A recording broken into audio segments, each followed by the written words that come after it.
estén dispuestos en el campo a predicar. Un gran soldado, un valiente enamorado de aquellas almas sedientas de perdón. Señor, rogamos porque en medio de los tiempos avives tu obra, necesita tu poder. Señor, que en tu mente siempre esté presente México. Yo estoy dispuesto, envíame a mí.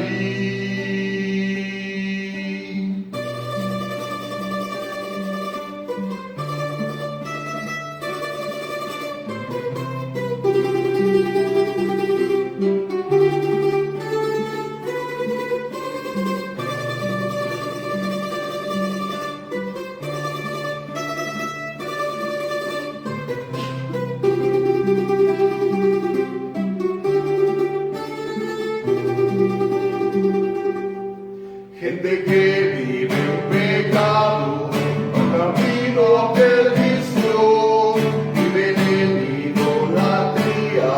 ¿Dónde está la solución? ¿Dónde están los misioneros? ¿Dónde está el pueblo de Dios? ¿Dónde está aquel valiente que predique salvación? Señor, rogamos por obreros quebrantados, estén dispuestos en el campo a predicar. Un gran soldado, un valiente enamorado de aquellas almas sedientas de perdón. Señor, rogamos porque en medio de los tiempos avives tu obra, necesita tu poder. Señor, que en tu mente siempre esté presente México. Yo estoy dispuesto, envíame a mí.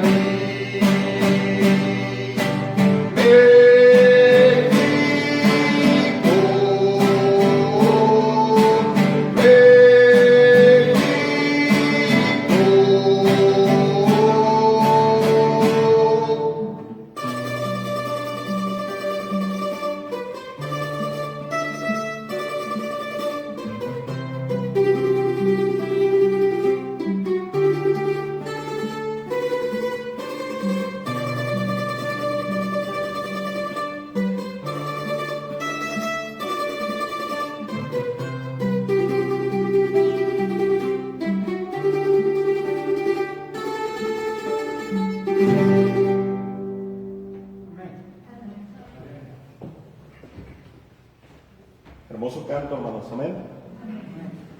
Tenemos que estar dispuestos, hermanos, amén, a ir y compartir la palabra de Dios.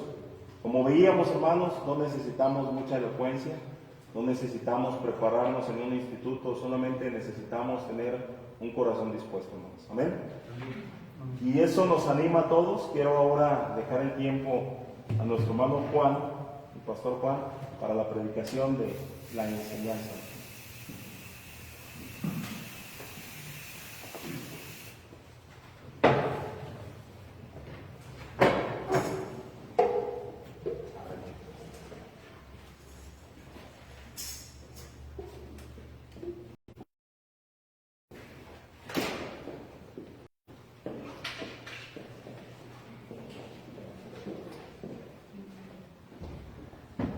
Buenas tardes, hermanos. Antes de la predicación quisiera que compartimos vamos a decirlo así, nuevo, porque se está retomando el trabajo hacia un grupo especial que es el grupo de las señoritas. Yo sé que en casita me pueden estar ustedes oyendo, que quizás, ¿verdad?, posteriormente, cuando estén escuchando esta predicación, si no me escucharon en vivo, pero es precisamente buscando y procurando tener la visión de poder alimentar y edificar las almas de las señoritas de nuestra iglesia y de aquellas que también se vayan a conectar en el futuro de la misión de Orizaba, ya que también se les mandó un enlace para que fuese por Zoom a esa misión. Pero la intención es que se haga de forma presencial, así que le voy a dar tiempo para que esto se vea.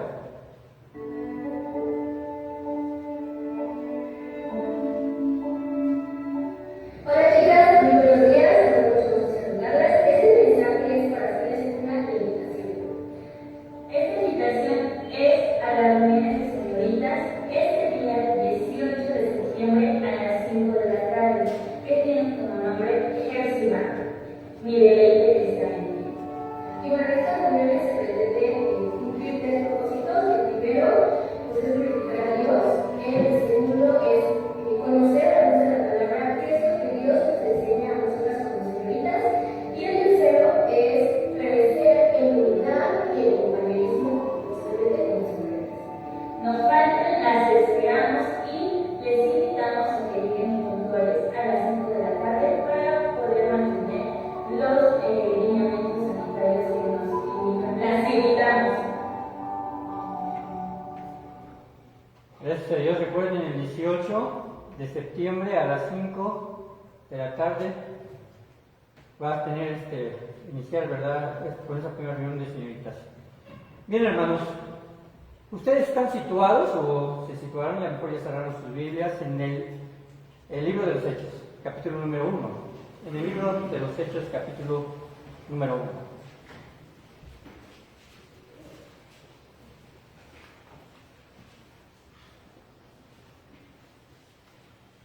La predicación de esta tarde la titulé así: el Evangelio y el Evangelismo en 11 versículos, porque los primeros 11 versículos de precisamente libro nos resumen, ¿verdad?, de una forma, puedo decir, magistral, ¿verdad?, que es precisamente el Evangelio y también qué es el evangelismo. Cuando nuestro Señor Jesucristo ha ascendido a los cielos, cuando Él, después de resucitado y aparecerse por 40 días a sus discípulos, posterior a esto, ¿verdad?, Él debería regresar a su Padre, a la gloria que Él había dejado, y entonces deja una misión dada a la iglesia, no dada a los ángeles, no dada, ¿verdad?, a personas excepcionales en el sentido de que por sus propios méritos, ¿verdad?, pudiesen llevar a cabo la obra, como quizás grandes oradores de su tiempo o gente docta, ¿verdad? Por el contrario, nuestro Señor quiso tomar de la gente simple, la gente que tiene precisamente sinceridad absoluta y también convicción plena en lo que nuestro Señor Jesucristo les había encomendado. Y estamos hablando de los apóstoles y los discípulos. Así que comenzaremos esta predicación con dos preguntas. Son dos preguntas que en realidad no me las tiene que contestar usted aquí, pero piense en esto. ¿Soy realmente un creyente comprometido o solo soy un acompañante ocasional dentro de la iglesia? Vuelvo a repetirlo.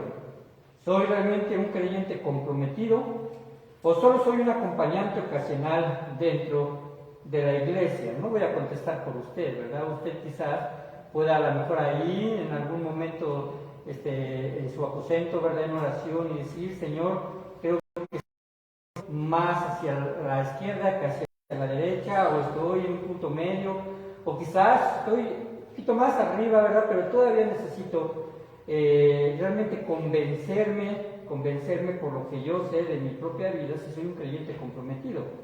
Y la segunda pregunta: ¿me identifico con la iglesia porque pertenezco a una iglesia local, porque me hago llamar cristiano, me hago llamar bautista, porque ya sé, ¿verdad?, dónde el templo está? Yo me pregunto si realmente sabe dar la dirección de nuestro templo, ¿verdad? Si alguien por ahí le dice: ¿dónde queda tu templo?, y usted no se lo sabe, bueno, pues entonces tendríamos que, vamos a decirle así, ¿verdad?, una pequeña reprimenda, ¿verdad?, porque en realidad deberíamos de conocer la dirección del templo también como conocemos la dirección de donde vivimos.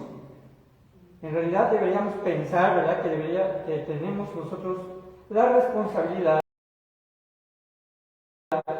de poder guiar a otros a Cristo, pero también a congregarse dentro de nuestra iglesia. Miren, hermanos, en la Biblia encontramos que la iglesia se identifica como un cuerpo compuesto de cabeza, manos, pies, ojos, oídos, etc. Esto lo habla Pablo y dice que la iglesia es como un cuerpo, ¿verdad? Donde uno es una mano, donde uno es un pie, donde el pie no le puede decir a la cabeza, ¿verdad? Yo me aparto y yo hago mis cosas por sí solo y tú haces tus cosas de forma independiente. Eso no sucede en un organismo. De tal forma que cuando la mente nos indica movernos de lugar, todo el cuerpo responde a esa orden.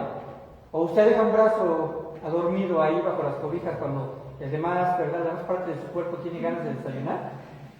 No sucede así. ¿Por qué? Porque somos un organismo, porque dependemos, ¿verdad? Nuestros órganos se mueven en uno solo, y así que entonces todos los órganos, todos los miembros responden a esa orden. Así que no puede decir el brazo vaya al resto del cuerpo y yo me quedo. Pero sin embargo, metafóricamente hablando, aunque a veces decimos que somos un cuerpo en el Señor, más bien pareciera que algunos no actúan como lo que son, parte del cuerpo. Mejor dicho, actúan como la vestimenta del cuerpo. Cada quien, ¿verdad?, se viste en la forma, pues como quiere, en cierto sentido. Tratamos de que nuestro cuerpo, ¿verdad?, sea acorde a la imagen que queremos dar, ¿verdad? Algunos no somos tan dados a combinar algunas cosas, pero nos vestimos. Así que algunos actúan como una vestimenta, algunos no se sienten brazos, se sienten abrigo. ¿Qué quiere decir? Que de vez en cuando me uno al cuerpo, pero de repente, ¿verdad? Depende cómo esté el tiempo, mejor me quedo en casa. Quizás, ¿verdad?, me van a ocupar en otra ocasión. Quizás, ¿verdad?, un abrigo ocasional para ciertas épocas del año. O quizás me siento más bien zapato, ¿verdad? Y algunas veces puedo andar caminando aquí junto con los demás miembros de la iglesia, pero como zapato de repente ya me canso y entonces ya me siento tenis y mejor me quedo en casa, ¿no? Espero que me entiendan esta metáfora.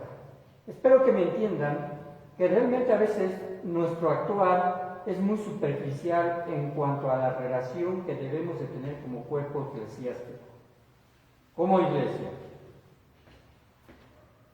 El libro de los Hechos, su autor es el evangelista Lucas. Y se le llama también evangelista con una razón muy poderosa, porque escribió uno de los evangelios. Pero no solamente por ser escritor de uno de los evangelios, sino que por su actuar y su ser iba precisamente hacia ser evangelista. En realidad podemos nosotros hablar de que algunos personajes, ¿verdad?, como Pablo era un evangelista, ¿verdad?, como también lo fue Felipe, un evangelista, y hablamos de aquellos que entonces se daban a la tarea de predicar el evangelio en otras regiones donde no era conocido precisamente Jesucristo. Pero en realidad Lucas también fue un evangelista muy eficiente. Cuando hablo acerca de esto, nos tendríamos que ir al evangelio precisamente que él escribió por inspiración del Espíritu Santo, porque este evangelio tiene un interés evangelística. De hecho, este es el único evangelio que narra esta frase en Lucas 19:10, porque el Hijo del Hombre vino a buscar y salvar lo que se había perdido. Lucas 19:10, a esto vino Jesucristo, y Lucas lo dice. Y Lucas no era un apóstol, Lucas no fue en su momento, inspira ese evangelio que parece más bien estar dirigidos a los gentiles. Dice que el Hijo del Hombre, refiriéndose a Jesucristo, vino a buscar algo que se había perdido por sí solo, no que se le haya perdido a Dios. El hombre, ¿verdad?, llegó al estado de perdición porque él quiso tomar precisamente ese destino y ese estado en relación con Dios. Así que cuando aquí en el libro de los Hechos empieza a escribir, deberíamos considerar precisamente a este libro solamente una segunda parte de la extensa presentación del Evangelio de Cristo que comienza en el Evangelio de Lucas. ¿Por qué digo esto? Porque fue dirigido a un hombre llamado Teófilo.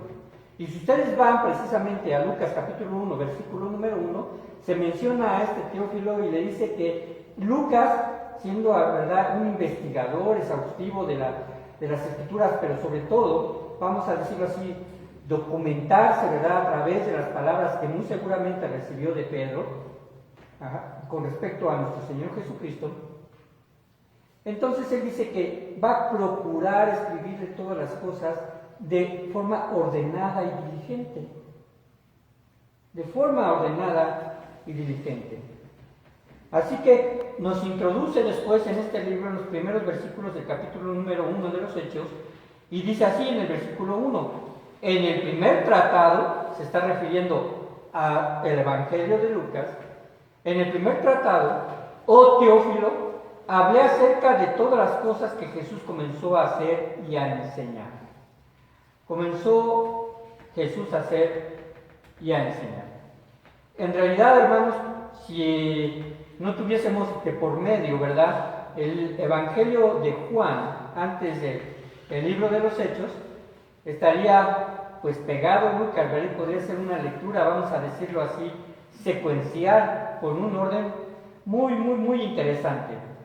Así que, hermanos, la exigencia, aquí vamos a ver cuál es la exigencia de Cristo, ¿verdad?, para, en este sentido, un evangelista o una persona que tiene un verdadero llamado de predicar el Evangelio de Dios. Punto número 1, el Evangelio es el mensaje de lo que Jesús hizo y enseñó. Por eso se llama así este tema, ¿verdad? El Evangelio y el evangelismo en 11 versículos, porque vamos a ver el versículo 1 al versículo número 11. Y en el versículo número 1 está este pensamiento de que el Evangelio es el mensaje de lo que Jesús hizo y enseñó. Vuelvo a leerlo: en el primer tratado, oh Teófilo, hablé acerca de todas las cosas que Jesús comenzó a hacer y a enseñar. Es importante notar que Lucas no se encontraba de forma presencial frente a este personaje llamado Teófilo, que en su nombre, ¿verdad?, etimológicamente, pues significa amigo de Dios. Teófilo, Teo, Dios, y Filos, amigo. Es una de las expresiones con respecto al amor en el griego, y Filos es un amor filial, un amor de amigos.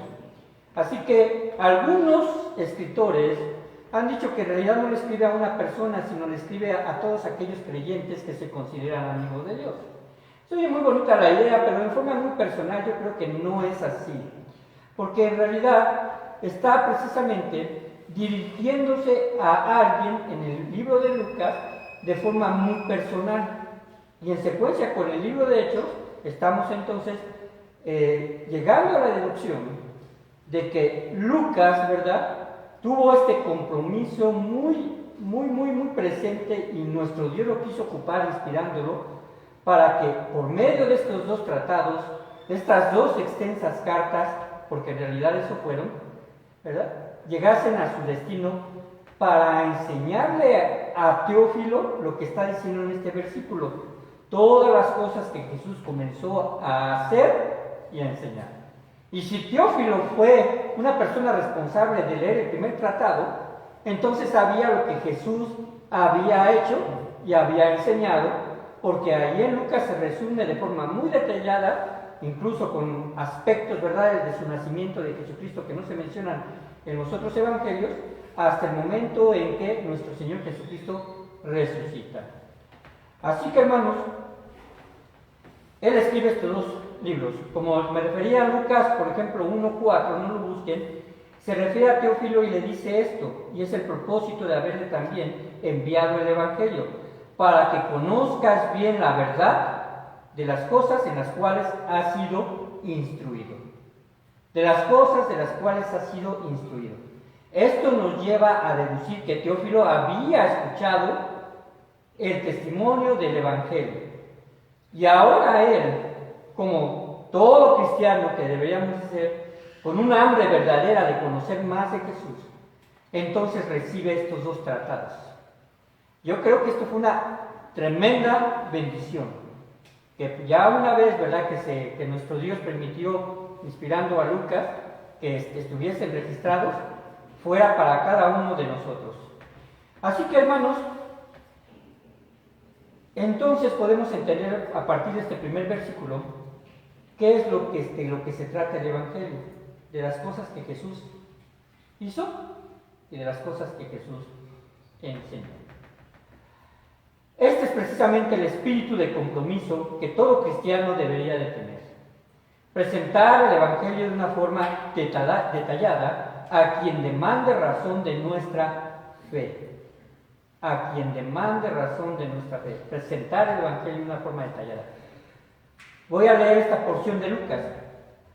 Dice así, cuando habla en el Evangelio, en la introducción, que Lucas ha puesto en orden la historia de las cosas que entre nosotros han sido ciertísimas, tal como nos las enseñaron los que desde el principio lo vieron con sus ojos, refiriéndose a los apóstoles, y fueron ministros de la palabra, nuevamente refiriéndose a los apóstoles.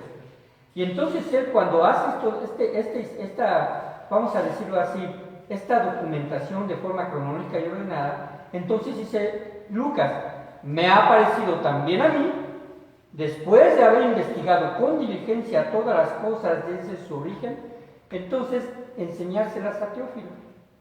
Ahora, ¿le parece a usted bien que después de haber sido instruido en lo que Jesús hizo y en lo que Jesús enseñó, le parece a usted bien lo que también le pareció bien a Lucas de enseñarlos a los demás, de mostrarle a los demás, de no quedarse callado de lo que Jesús es para nosotros? Así que, hermanos, Lucas nos da un ejemplo claro de que sin WhatsApp, sin Facebook, sin celular en la mano, sin tablet, sin teléfono en casa, apenas con un correo primitivo, ¿verdad? Porque los correos eran de esa forma, vamos a decirlo así, ¿verdad? No había una institución llamada correo, así como por parte del gobierno, simplemente se delegaba la instrucción a alguien de la confianza que iba a otro lugar y llevase a lo mejor un escrito para poderse para dar información, ¿verdad?, a alguien en particular, que fue lo que hizo precisamente Lucas. Entonces Lucas nos da un ejemplo claro que la distancia no es un impedimento para compartir. Que la distancia no es un impedimento para compartir el Evangelio. Y esto, hermanos, es tan claro como el hecho de que, por lo menos yo creo que todos los de aquí tenemos un celular. Y es tan claro como el hecho de que podemos entonces nosotros compartir una transmisión evangelística, una transmisión de una predicación.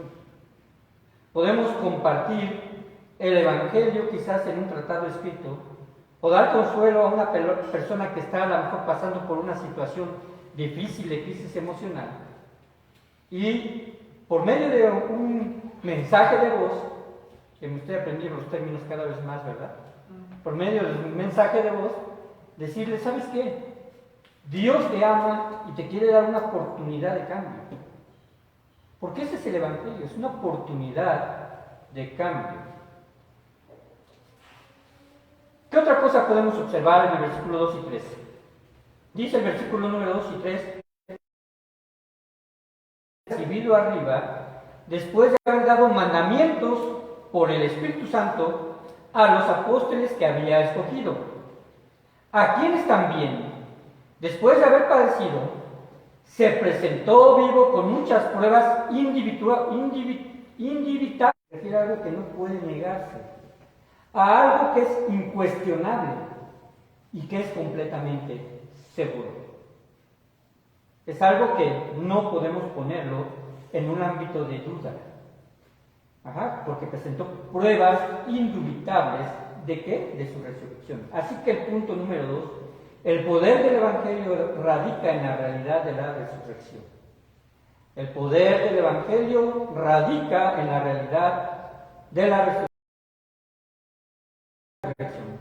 Lucas presenta la resurrección de Cristo como un hecho verídico e histórico, además suficiente, completo, integral, para que no quede lugar a dudas de que en base a esa resurrección nosotros también resucitaremos. Porque yo vivo, vosotros también viviréis, dijo nuestro Señor Jesucristo. Y es el fundamento del hecho de que estamos reunidos y escuchando esta predicación. Es el fundamento de movernos a nuestras casas y orar antes de los alimentos, o orar antes de poderse acostar, orar a lo mejor ahí en un tiempo que usted tenga en su aposento, o de orar en la calle quizás, ¿verdad?, en silencio, como a veces su servidor lo llega a hacer. Esas pequeñas oraciones en las cuales llega a un punto de preocupación en mi mente y poder entonces ponerlo en las manos de Dios. Aunque Dios conoce nuestras necesidades, nuestros afanes y nuestras aflicciones, la comunión que usted tiene con Dios, ¿verdad?, puede ser un poco diferente a la comunión que tiene el hermano también con el mismo Dios. Quizás algunos somos más metódicos, quizás otros somos menos metódicos, pero la realidad es que debemos estar constantemente en comunión con nuestro Dios. Y esto es palpable porque creemos en que Jesucristo resucitó. Porque si no creemos este hecho, estaríamos orándole a un Dios muerto. Estaríamos orando a algo que no existe, algo que no tiene la capacidad de oír porque no está vivo. Pero en realidad nuestro Señor Jesucristo, ¿verdad?, resucitó. El Evangelio no tendría razón de ser si nuestra convicción de fe no estuviera fundamentada en la resurrección de Jesús. Es indudable que la fe es necesaria. En Corintios 15, 13 al 20, le voy a dar lectura, dice así: porque si no hay resurrección de muertos, tampoco Cristo resucitó. Y si Cristo no resucitó, vana es entonces nuestra predicación, vana es también vuestra fe, y somos hallados falsos testigos de Dios, porque hemos testificado de Dios que Él resucitó a Cristo, el cual no resucitó, si en verdad los muertos no resucitan.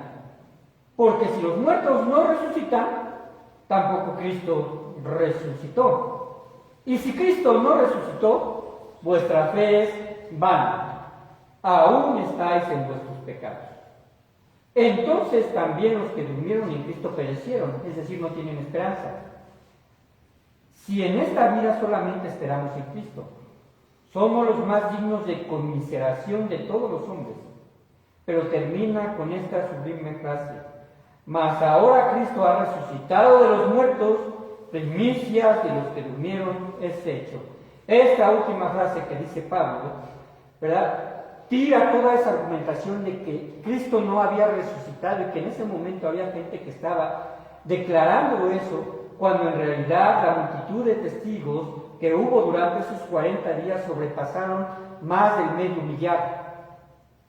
Y eso, hermanos, eso es evidencia pura.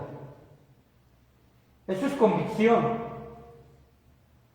Desde la perspectiva de las evidencias documentales, es más lógico creer en la resurrección que tratar de negarla.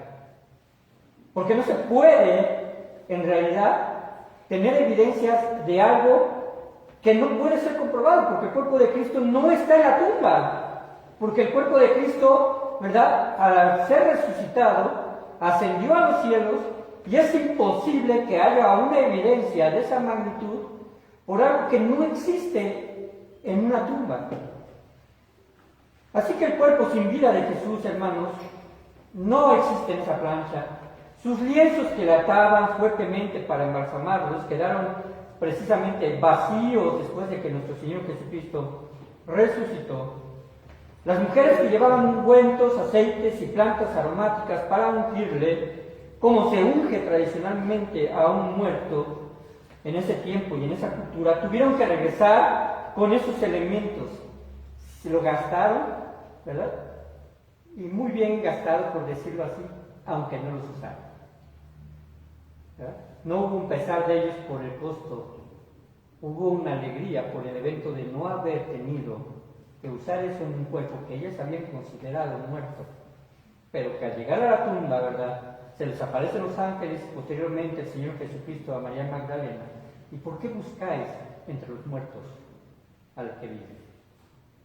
Así que, hermanos, esto sucedió precisamente en el tiempo de la resurrección. La prueba contundente de un homicidio es el cuerpo muerto de la persona. Esto lo sabemos, ¿verdad? Y cualquier perito, ¿verdad?, que sepa lo más básico con respecto a la investigación de un homicidio, pues tiene que ver el cuerpo, ¿verdad? Y la búsqueda es constante hasta que lo encuentran, y entonces ya pueden declarar si está muerto. Pero con nuestro Señor Jesucristo no se puede hacer eso.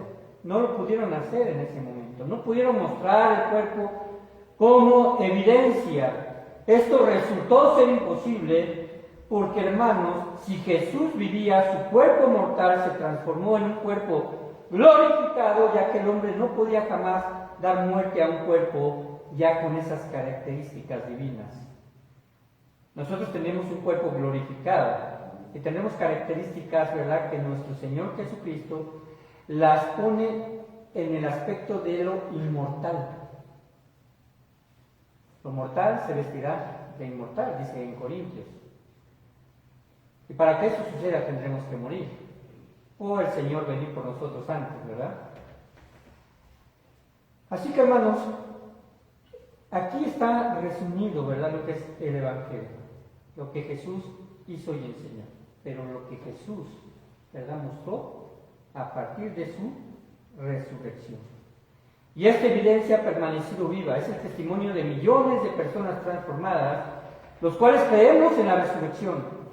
Y muchos millares que han dado su vida por este evento transformador.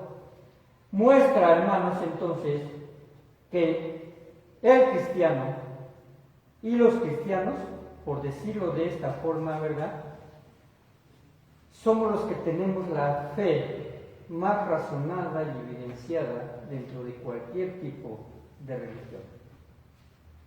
Qué interesante. Hace poco estaba escuchando, porque estaba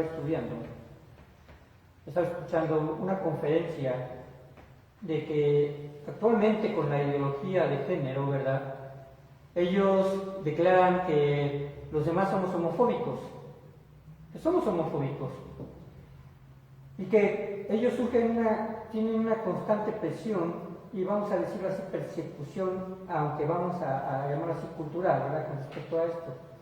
Pero uno de los exponentes decía, en realidad, y está comprobado, que el grupo humano más perseguido y además también más atacado en nuestro tiempo son los cristianos. Así que si alguien se debería de quejar de persecución, de que la demás gente es intolerante, precisamente son los cristianos.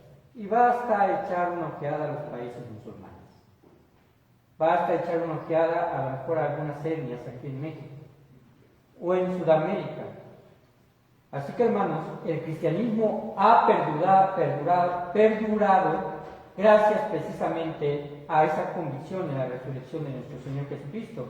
Y perdura no como una influencia, sino como una vivencia sobrenatural en aquellos que nuestro Dios, ¿verdad?, ha alcanzado. Y además en que el Espíritu de Dios habita, sella y da testimonio de que la resurrección de Cristo es un hecho innegable.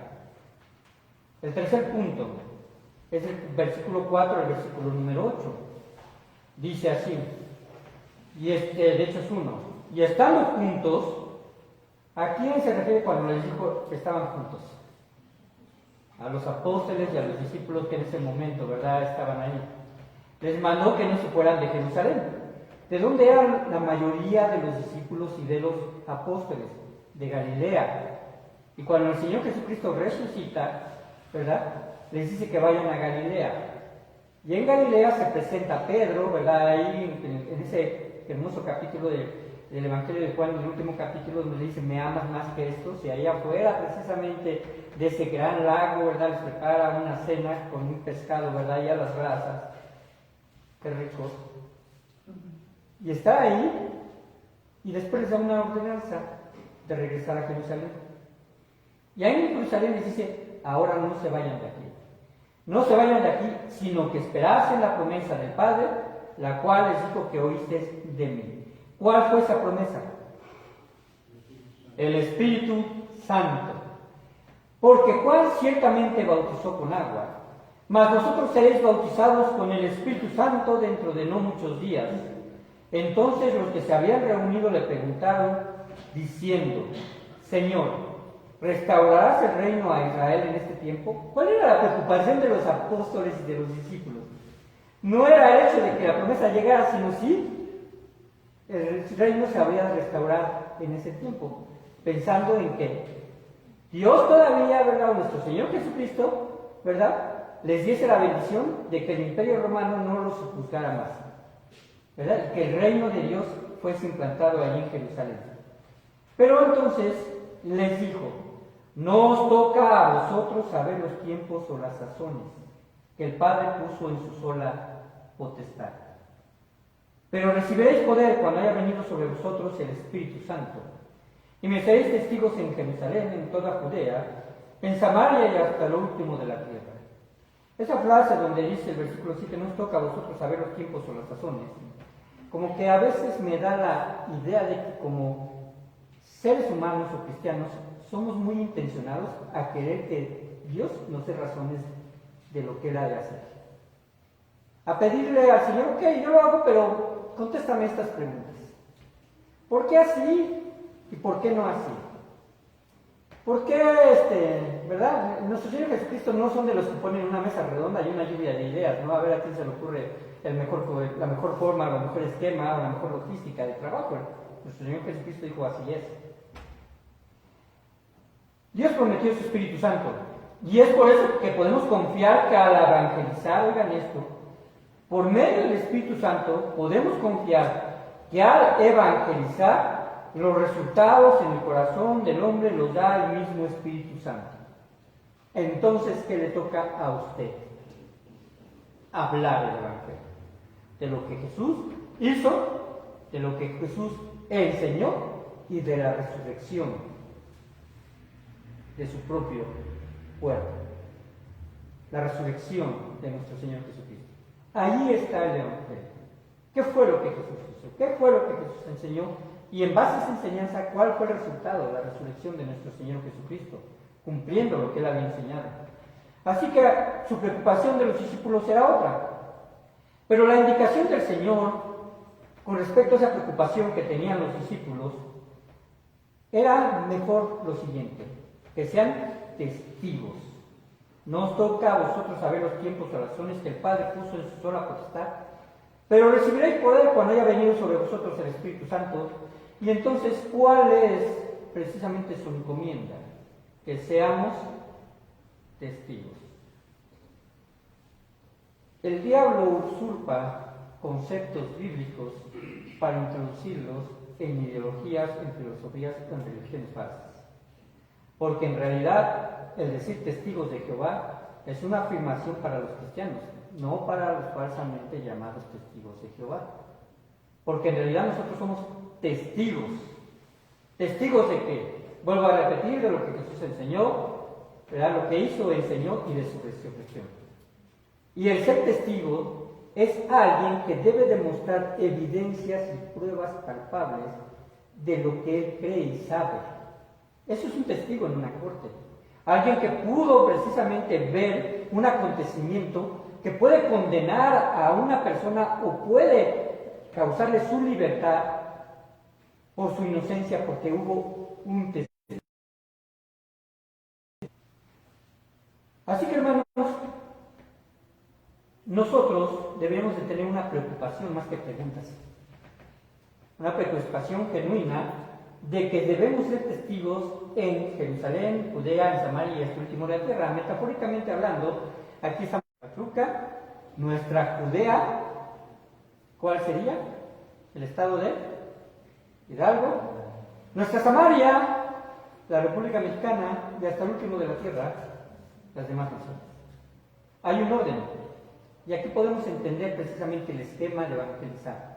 Un orden progresivo, desde tu punto neutral, desde tus conocidos más cercanos, desde aquellos, ¿verdad?, de los cuales tú tienes influencia, donde a partir, ¿verdad?, de que tú, si te pones a pensar, como yo me podría poner a pensar, ¿con cuántas personas tuviste la oportunidad de tener unas palabras el día de hoy?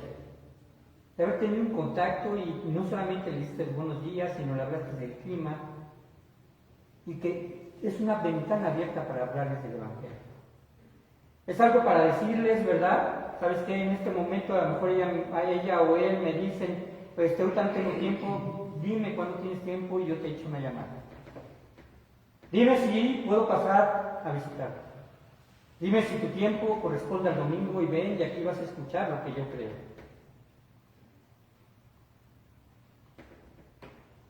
Hermanos, en el Pentecostés, por la predicación de Pedro, hubo 3,000 almas convertidas, más de 3,000. Este número rápidamente alcanzó las 5,000 según Hechos 4:4, y en pocos meses eran más de 20,000. Es un trabajo titánico si se realiza solo por unos cuantos. Por eso las iglesias actualmente, ¿verdad?, en diferentes localidades en el mundo, de forma local, las iglesias de San Agustín se pueden contar por miles. Sí, hay muchas iglesias bautistas en muchos lugares, pero los lugares que faltan sobrepasan a los obreros. Por eso Jesús dijo: rogad al Señor de la mies que envíe más obreros a su mies. Y ese enviar, esa palabra, es un llamado urgente. Alguien ha dicho que del griego se puede deducir que es como alguien que va arrebatadamente, como un caballo sin control, y que va desbocado, con urgencia. Y debemos rogar al Señor de la mies que envíe obreros a su mies. Este último canto especial, ¿verdad? Yo creo que lo debemos de aprender en la congregación. Me sentí muy mexicano. ¿Verdad? En el mes de la patria. Yo creo que va a ser una tarea, ¿verdad?, el Ministerio de Música que nos los enseñe. Porque no tiene que ver con el sentido nada más del ritmo, o de la música, o la melodía, tiene que ver con el, precisamente, contenido. Con el contenido. Por otro lado, un día Jesús regresará, y su reino se establecerá, un reino milenial, pero mientras eso no ocurra, nosotros somos la carta de invitación que nos dejó, ¿verdad?, o más bien que les dejó a los pecadores para que se arrepientan. Nosotros somos cartas, somos testimonio. Hermanos, les voy a comentar esto. ¿Qué tan insuficientes somos en nuestra iglesia con nuestros recursos para decir que no tenemos herramientas útiles para evangelizar? Les pregunto, ¿hay folletos evangelísticos aquí? Los hay. ¿Cuántos nos llevamos? ¿Tenemos internet? ¿Cierto? ¿Cuántos nos conectamos? ¿Tenemos Biblias en nuestras manos? Hasta la venta tenemos, ¿eh? ¿Tenemos Biblias en nuestras manos? ¿Cómo las usamos para con nuestro prójimo? ¿Tenemos salud? ¿La aprovechamos como parte de lo que Dios nos está dando el Evangelio a otros? Dígame algo, y honestamente, después me lo puede decir, no me lo diga enfrente porque estamos ahorita conectados. No, pero yo sé la respuesta. Tenemos doctrinas superficiales, enseñanzas débiles. Yo creo que es todo lo contrario. Ahora yo me pregunto, con tantas herramientas, ¿por qué no hacemos lo que nos corresponde? Vamos a buscar algunas estrategias. Y una estrategia es, hermano y hermana que está aquí, que me escucha. Vamos a poner una mesa en la cual va a haber folletos. Y vamos a empezar con un paquetito de 10 a 15 folletos. Para que usted, sin necesidad de que les estemos picando las costillas, de que les estemos presionando, porque ese no es el intento, sino que usted por convicción diga, yo estos 15 folletos los voy a repartir esta semana, y tenga el propósito de agarrar y decir, aquí está el señor de la verdulería, aquí está el señor de la tortillería, aquí está el señor de la combi, aquí está, ¿verdad?, este folleto, el señor que recoge la basura, aquí está un folleto, patrón, para que sepa de lo que yo creo, ¿verdad? No le pido que haga más en este tipo de esquema de trabajo. Pero podemos continuar con otro reto. Que por lo menos traiga a una persona invitada por mes. Bien. Que diga, yo voy a invitar a alguien que es mi amigo, que es mi hermana, que es parte de mi familia, sea creyente o no sea creyente, pero que no haya asistido a nuestras reuniones, y entonces diga, yo me comprometo a traer a alguien. Yo le voy a decir, si usted ora 3 semanas, la 4ª semana seguramente va a venir. Otro esquema que vamos a manejar y que queremos que también lo tome, que los domingos en los cultos, ¿verdad? Usted tenga en su mente a alguien a quien mandarle el enlace y le diga, no solamente le mande el enlace, le manda allí una escritura. Quiero compartir contigo la predicación de esta mañana de la iglesia a la cual asisto. Aquí está el enlace. Ya. No le presione a que se conecte o no se conecte. Haga lo suyo. Haga lo suyo. Punto número 4. El Evangelio tiene esperanza en su segunda venida. Y este es el último punto, del versículo 9 al 11. Y habiendo dicho estas cosas, viéndolo ellos, fue alzado y le recibió una nube que le ocultó de sus ojos. Y estando ellos con los ojos puestos al cielo, entre tanto que él se iba, he aquí que se pusieron junto a ellos 2 varones con vestiduras blancas, los cuales también les dijeron: varones Galileos, ¿por qué estáis mirando al cielo? Este mismo Jesús que ha sido tomado de vosotros al cielo, así vendrá como lo habéis visto ir al cielo. Está bien que seamos espirituales y que digamos, pues mi mirada está en el cielo. ¿Sabes qué? Ese Jesús vendrá y quiere que tu mirada esté puesta también hacia el frente. Hacia aquellos que no le conocen. Hacia aquellos que verán al Señor Jesucristo ya no como una oveja dispuesta al matadero, sino como un juez dispuesto a juzgar a todo el mundo. El alcance del Evangelio, hermanos, no se detiene con la muerte, sepultura y resurrección de Jesucristo. ¿Por qué? Porque el mismo Evangelio tiene una afectación futura y evidente que ocurrirá. Un evidente juicio por venir que condenará a los no salvos. Una esperanza de gloria eterna que experimentaremos los creyentes. Cosas maravillosas van a suceder, no sin antes manifestar nuestro Señor Jesucristo a través de eventos palpables. Estos eventos palpables, Mateo lo llama como principio de dolores. Principio de dolores. Y si usted se va a Mateo 24, ¿cuáles son estos principios de dolores? Se levantarán falsos cristos, se levantarán falsos profetas, habrá hambres, habrá pestilencias, enfermedades, terremotos, toda clase de calamidades, pero entonces nuestro Señor Jesucristo, no teman, esto es principio de dolores. ¿Sabes que entre más se vaya presentando estos principios de dolores como una mujer en parto, que sus dolores, ¿verdad?, antes del nacimiento son más constantes, son más fuertes y con lapsos de tiempo más cortos, así va a ser? Entonces, podremos decir, el Señor viene, ¿qué he hecho yo? Así que, hermanos, estas advertencias son manifiestas. Y se manifiestan como síntomas que sensibilizan el corazón de los hombres hacia Dios. El tiempo de rendir cuentas llegará. Con su venida será confrontada la mentira de muchas filosofías. La mentira, ¿verdad?, de que se propaga de que Dios no existe o que Jesús no resucitó. Y que a pesar de que a veces, ¿verdad?, los cristianos nos dicen que somos a lo mejor de mentes débiles, que nos dejamos engañar.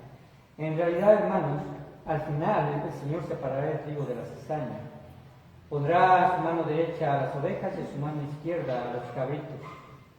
Así que, hermanos, los cristianos, ¿dónde están? Jesús vendrá, pero Él mismo dejó el medio por el cual podemos estar seguros de ir con Él antes de que todo esto suceda. ¿Cómo lo expresó? Yo soy el camino, la verdad y la vida. Nadie viene al Padre si no es por mí. El Evangelio, hermanos, oigan, este Evangelio es excluyente. Es excluyente en el sentido de que no presenta otras opciones con respecto a la salvación. Solamente hay una y es Cristo. No hay otras opciones. Pero Dios lo quiso hacer así, porque Él es excluyente.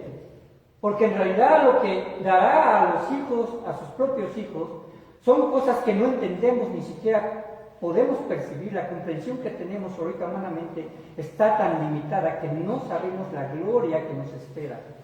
Pero también el castigo va más allá de lo que nosotros podemos concebir como precisamente un lugar de tormento. Va más allá. Así, hermanos, usted como creyente lo sabe, pero muchos, ¿verdad? Mucha gente no conoce el Evangelio y dice, está en la ignorancia. Pero yo le pregunto, ¿cómo van a saberlo? Si no hay quienes prediquen. ¿Cómo irán? Si no hubiere enviados. Así que si no estamos evangelizando y misionando, le estamos negando oportunidad a este mundo caído.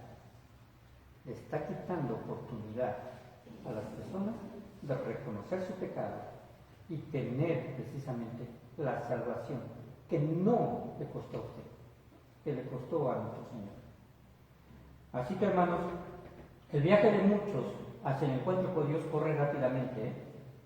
En cuestión de horas muere una persona enferma. En cuestión de minutos mueren muchos por un acontecimiento climático. Lo acabamos de ver, ¿verdad? Con tanta lluvia hay un derrumbe tremendo en uno de los cerros de entrada de Pachuca, México, el cerro del ¿qué? Chiquihuite. Las inundaciones, ¿verdad?, que ha habido en algunas diferentes partes de la República Mexicana. Los temblores temblor que sucedió, ¿verdad?, en las costas de Guerrero. Hermanos, fueron gente que fueron rápidamente delante del Señor. Y muchos de ellos no para quedarse con Él. Muchos de ellos, ¿verdad?, en espera de un juicio final. En cuestión de segundos, ¿verdad?, mueren otros por accidentes de todo tipo. En cuestión de minutos, también Dios nos puede llamar a nosotros a su presencia. En cuestión de minutos, ¿verdad? Yo no sé cuántos de los que nos reunimos esta mañana y los que nos estamos reuniendo esta noche, ¿verdad?, no habremos de pasar con el Señor durante esta semana. Y no porque sea fatalista, porque solamente Dios determina el tiempo, ¿verdad?, de vida. Así que, hermanos, la semilla de su evangelio debe ser esparcida. Y aparentemente en la vida de muchos cristianos, la semilla permanece en la gavilla hasta el último momento de su muerte sin haberla regado, sin haberla lanzado. Es el siervo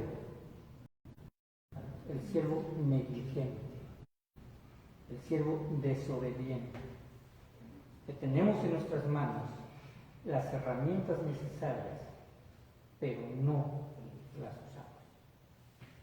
Yo espero, hermanos, que esto quede en el...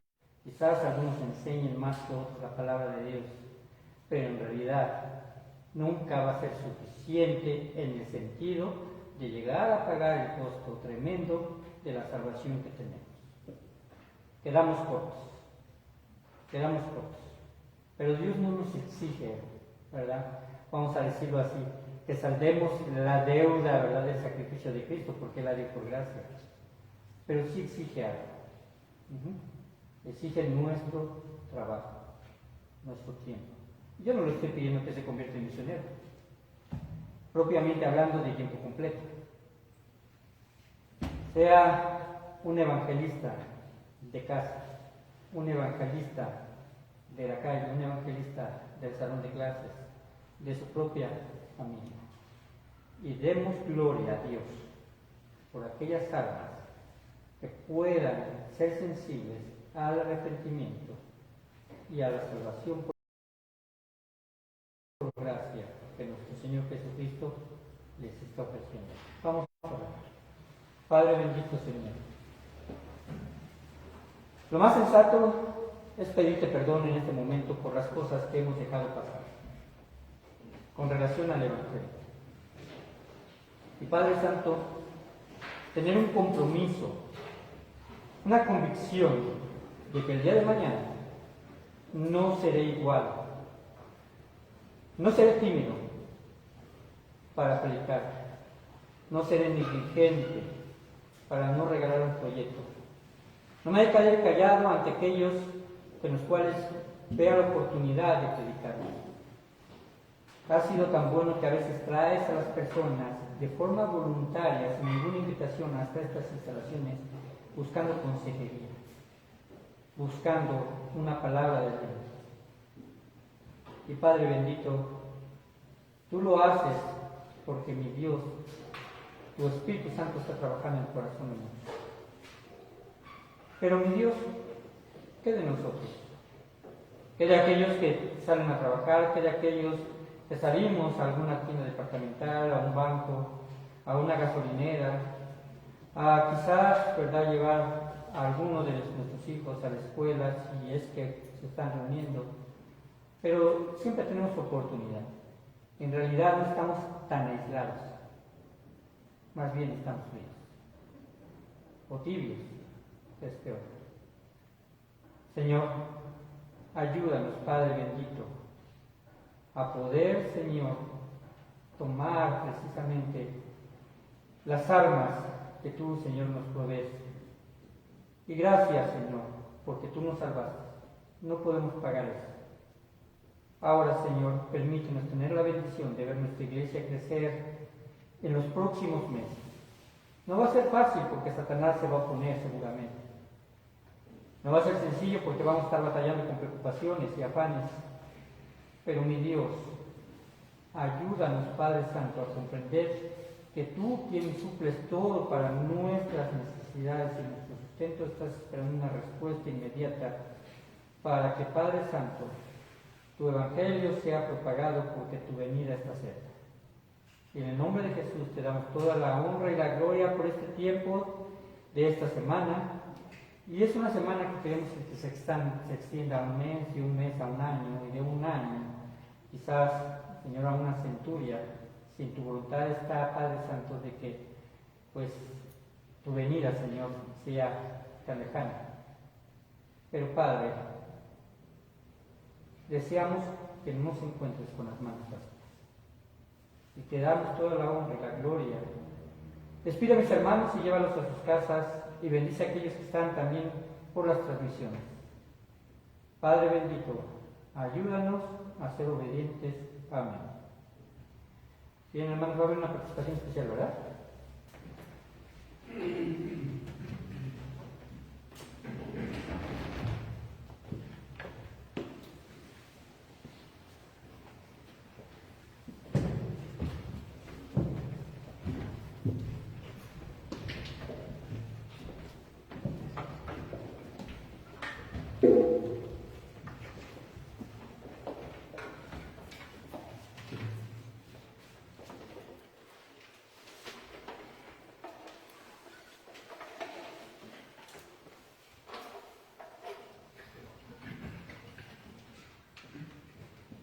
Queremos dar gracias a Dios por su palabra, por esta semana misionera, hermanos, con este hermoso canto que entonamos en la mañana.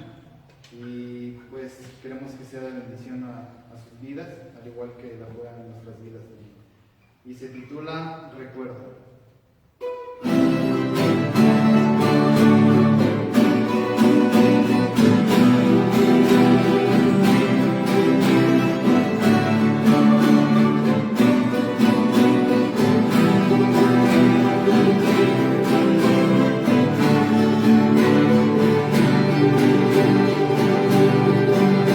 Te quiero ver.